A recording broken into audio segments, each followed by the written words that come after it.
talk about academic liberties, and in particular I will talk about academic liberty in non-free societies and the role of universities in the West, which can help people who are stuck in the countries where academic liberty is not actually encouraged and moreover it is persecuted. Mon rôle, comme votre rôle, que vous soyez étudiant, que vous soyez enseignant-chercheur, que vous soyez dans l'administration de Sciences Po ou dans d'autres universités, est de former aux enjeux de la liberté académique, d'alerter contre ces atteintes et d'œuvrer farouchement pour sa protection. Évidemment, nous allons parler et nous allons partir du cas de Fariba, qui est emprisonné depuis maintenant plus de 3 ans, exactement 1197 jours.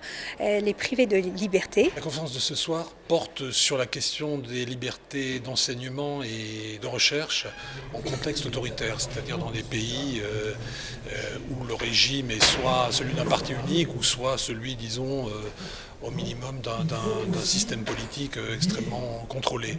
Et ce type de régime, évidemment, pose un problème aussi bien pour les universitaires locaux qui sont, admettons, turcs ou chinois, qui évidemment peuvent éprouver des difficultés à faire leurs travaux, mais aussi évidemment pour les chercheurs étrangers qui, pour diverses raisons, ne peuvent pas accéder au terrain ou rencontrent des problèmes lorsqu'ils y sont. Il me semble aussi important de ne pas distinguer, de ne pas faire une coupure entre situation autoritaire et situation démocratique.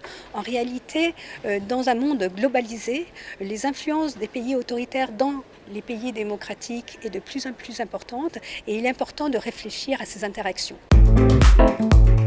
Sciences Po.